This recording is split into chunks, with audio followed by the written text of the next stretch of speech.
magandang gabi po sa ating mga nakikinig all over Perth po. And of course, we're reaching out Philippines, especially tonight. Mommy, happy tuning in. So way back in Baguio. Yan, happy tuning in sa aking mga nieces and nephews. Ilang kayo dyan?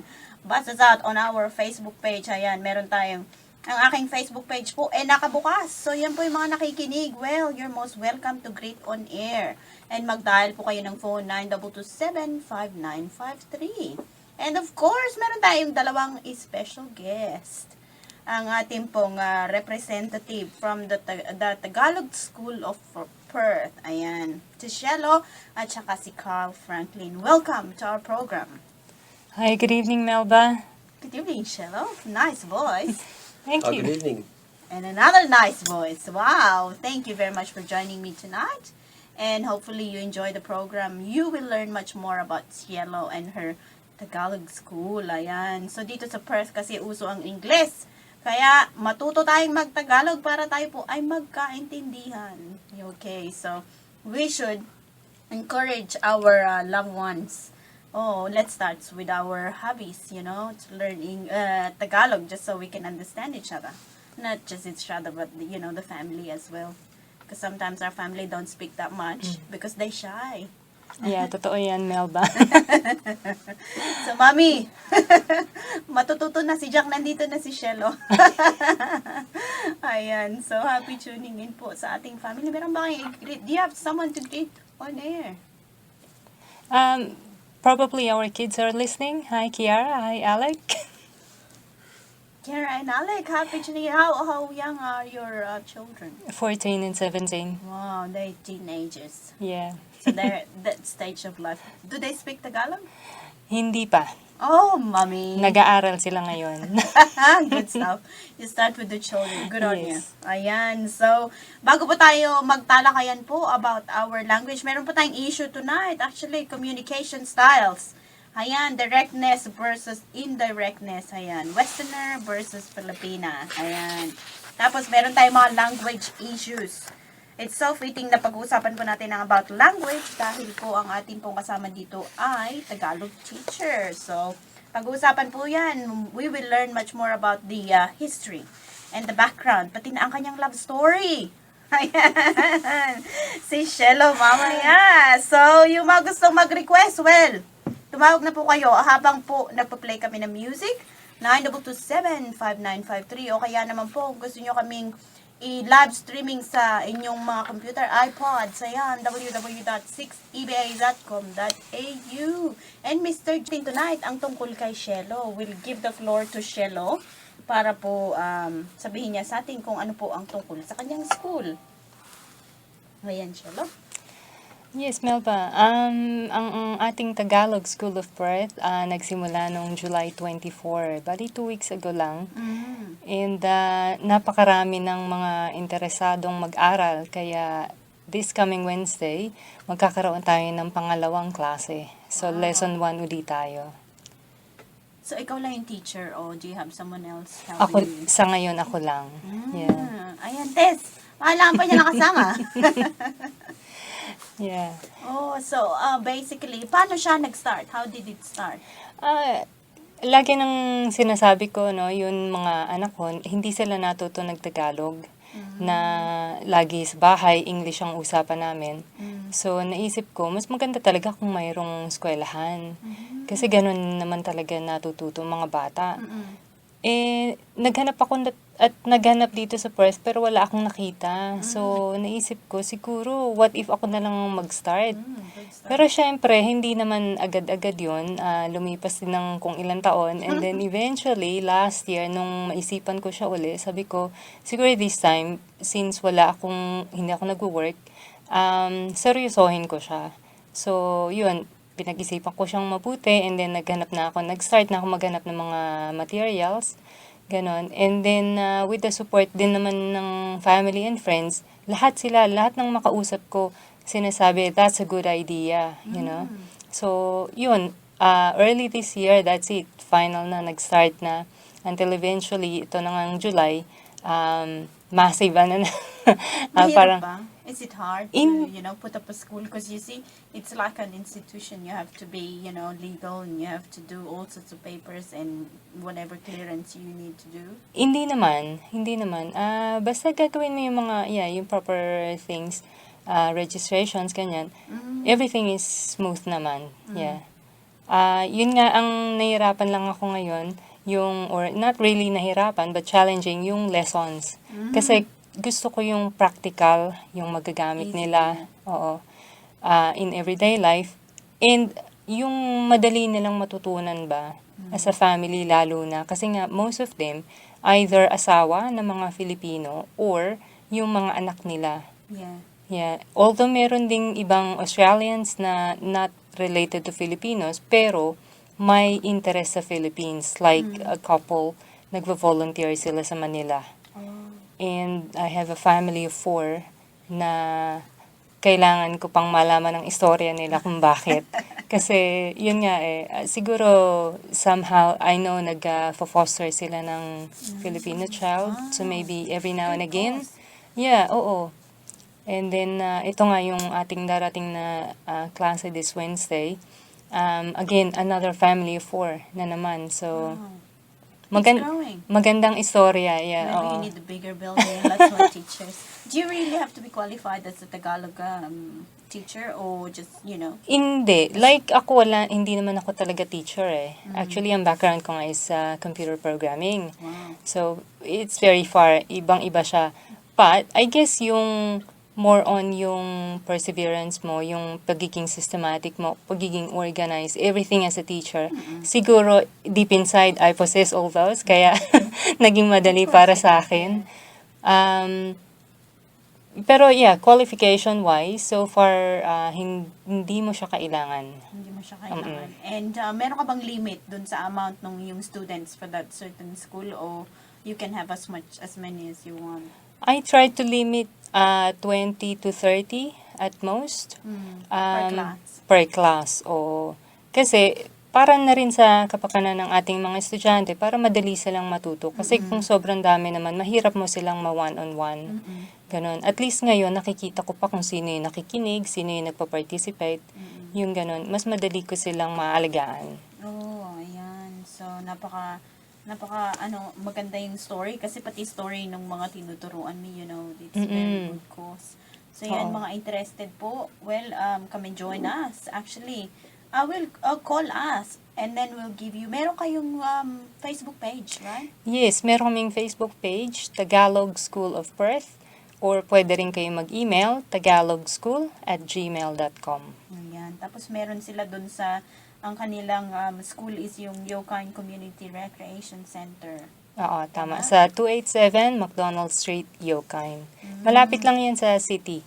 Yes, so mga friendships, ayan, makinig ka, Tess. Yung mga katrabaho mo dyan, bring them along. We'll be fine. Kahit grandma and grandpas, they are most welcome to join us. Ayan. That's right. Kasi wala kaming limit sa age. As long as marunong ka magbasa at magsulat, makakasunod ka sa lessons natin. And lahat naman sila beginners.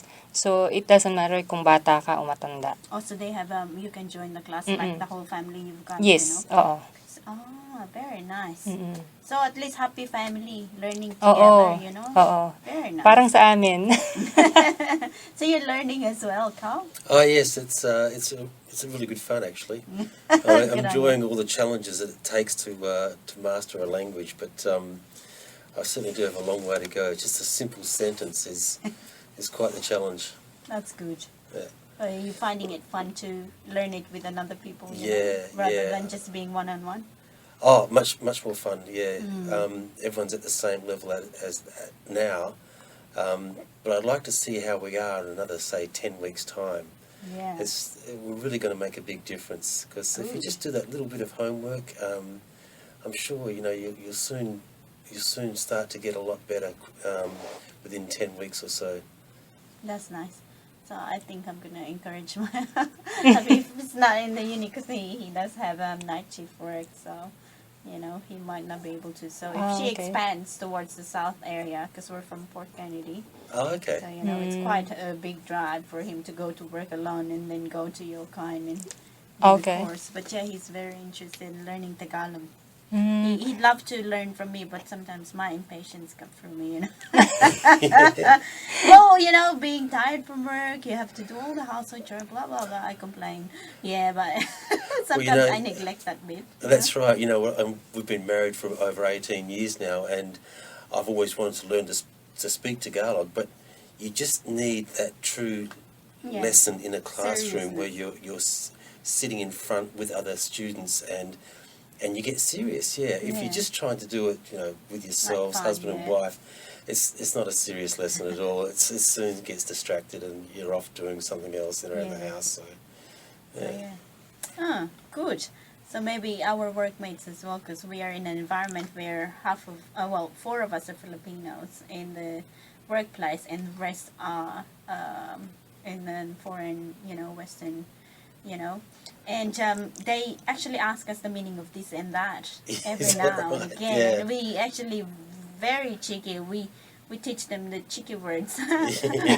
And everyone seems to learn those the fastest, don't they? We don't say the bad words, but the cheeky words. Okay. But yeah, it was fun. Thank you very much. We'll hear much more from Cielo Yes. and So if Karl later on. kung meron man na gustong magtanong out there, yeah, just call us and we'll try and answer all your questions. Ayan, nandito lang, 977-5953. So, Mami, tatanong na po tayo kay Cielo. Cielo, how are you enjoying teaching Tagalog? So far, okay naman. Maganda ang ating klase kasi mixture talaga siya. Yun nga, katulad ng sinabi ko earlier, yung mga asawa at the same time yung mga anak. So, ano talaga siya, complete mixture. Different personalities, ganun. Yeah. Yeah, so it's fun, Tapos, Masaya. you don't notice the time. It just flies off when you're enjoying it, really. Sandali lang, tapos na pala yung 1 hour. Yeah. Katulad nga nung first lesson namin, at the end of the 1 hour nga, nag-extend pa ako ng 5 minutes kasi ayoko naman tumingin dun sa relo all the time. Sinabi ko na tapos na, wala pa rin tumatayo. Mabuti na lang kasi nga hindi pa ako nakapag-picture taking sa kanila. Sabi ko pa naman very historical moment kasi nga sila ang very first class. Yeah. Oo, na nag-aral ng Tagalog. So, yeah, nakapag-picture taking pa muna kami bago sila umalis. Nice. So, meron ka, siguro, ilalike natin yung kanilang Facebook para receive tayo ng updates. Actually, nilike nyo yung Yes, oo.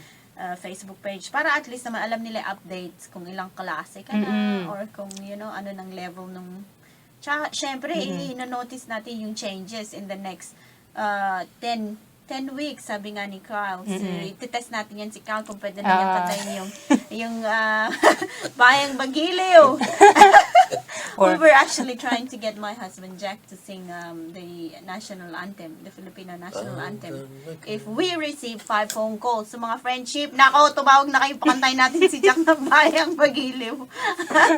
It will be fun. That will be good. I'll teach him that. We actually had that in the karaoke one, so we Yeah. can learn that easy. Maybe we that's should do it good. before every class. Yeah. Actually, good. Yeah, that's a good idea. Okay.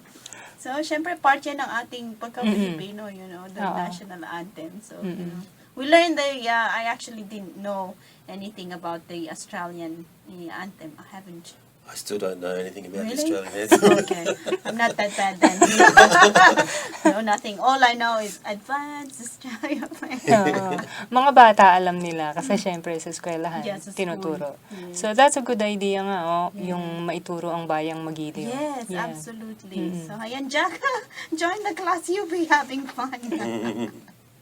Ayan, mga kapuso, kapamilya. Ito na, pag-uusapan na natin. Actually, meron tayo dito yung kanilang directiveness versus indirectness. Meron ka ma-experience na ito. Actually, ganito, okay to kasi medyo direct ang mga Westerners. Tapos tayo, napaka-indirect. Medyo tayo ay mahinhin, ma-gentle. Sila masyadong, forward. Oo. White and black. Ganyan sila. Yan, actually kasama yan sa tinuturo ko rin yung culture natin. Like, in-explain ko sa kanila na yung, for example, yung A1 ko. Kasi according dun sa isang libro na nabasa ko, It's colloquial to the point na it means whatever. Parang dismissive siya. Yeah. Pero ang explanation ko sa kanila is normal lang yan. Everyday people, sinasabi mong ewan ko, pero hindi ka nang babastos, hindi ka being impolite. So, sabi ko sa kanila, you can say that anytime if you want, kahit kanino.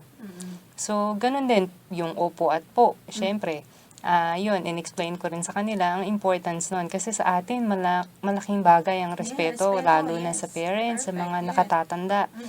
Yun, so, kasama yan na ina-explain ko sa kanila ang kultura natin para alam nila kung bakit at kung kailan nila sasabihin.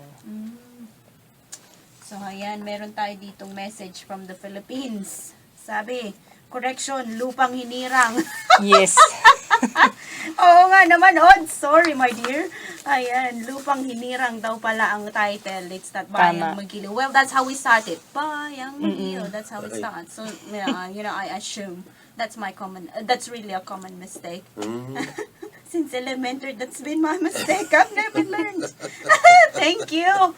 Ay, nako, Hipag. Thank you very much. And Arthur as well. Oh, they're getting married next, I don't know when they're getting married. October, I think. So, yeah, congratulations to both. They've been together for years. Wow. And finally, the most awaited, we've been wanting to hear the wedding bells. That's good. Congratulations to both of you, Odds and Arthur. Ayan. So, and Mama, naku, makinig ka Mama, meron dito yung sabi, indirectness at saka directness. Eto Mami, nagsuffer ako dito Kasi si Jack masyadong forward. Tapos kala mo nagbibiro, kala mo hindi siya nagbibiro Seryoso? pero nagbibiro pala. Yan. So, nagsuffer tayo dyan. Maraming Filipino actually. Napaka-submissive natin. Yung in character, submissive ba? Sa palagay mo? Yeah, well, I guess siguro dahil tayo ang parang foreigner dito, lalo na sa simula. So parang sumusunod ka na lang sa kanila, ganon. Tapos pinag-aaralan pa natin yung kultura nila. So hindi natin talaga masyadong sigurado kung anong gagawin. Seryoso ba sila o hindi? Ganon, oo ka na lang ng oo. That's the problem. We don't know how to say no. Yeah, eventually you learn that. In 5 years, I'm only starting to say no now. But before, I just say, okay, yes. Even then I mean no. Oh, yes. Ano yan? Ang tawag natin din dyan, being polite. Yes, absolutely. O, diba? Ka-enjoy naman itong ating usapan. Meron pa dito tayo, language issues. Ito, ang pinaka-main problem natin, ito nga yung sinabi, hindi daw, English is not the language of choice. And the ordinary, everyday conversation of ordinary people take place in Tagalog. So tayo yung nagtatagalog. Minsan meron tayong problem, because we're Filipinos. We speak Filipino in front of the Western people. And sometimes they take it as an offense. But sometimes we just don't notice them, right? It's not really being rude. No. Sometimes because we miss the culture and the Filipino Yeah. nature. We just wanted to be right there and then be a Filipino. Yes, oo. And sometimes we need to tell you that, it's not being rude. Just give us this moment for a while. I think if you don't know them personally, it's Yeah. okay. Yeah, it's okay. Yeah. Yeah, because sometimes my husband would feel very excluded, Okay. Kasi feeling niya hindi ko daw siya pinapansin. But in a way, okay. I listen first and then try and translate. And then translate again and, Oo. Yeah, I do that in between all the Yeah. time. Now it's becoming natural. Yeah. Oo. I think after a while naman, sumasama naman yung mga kasama natin na gano'n na English na talaga. Para nga, hindi mo na kailangan pa mag-translate. Yeah. Yeah. In a way, it's good practice too, Mga kasama natin dito mahihain, they don't Oo. speak that much kasi with the in English, kaya, they refuse to learn English, I see. that much. So ngayon, be a good example, yung mga English-speaking people, they learn in Tagalog. So, it's really, really encouraging Oo. time para makinig kayo dun sa mga dapat nating matutunan, of course. So, involving yan sa Filipino at saka, foreign people. Ayan.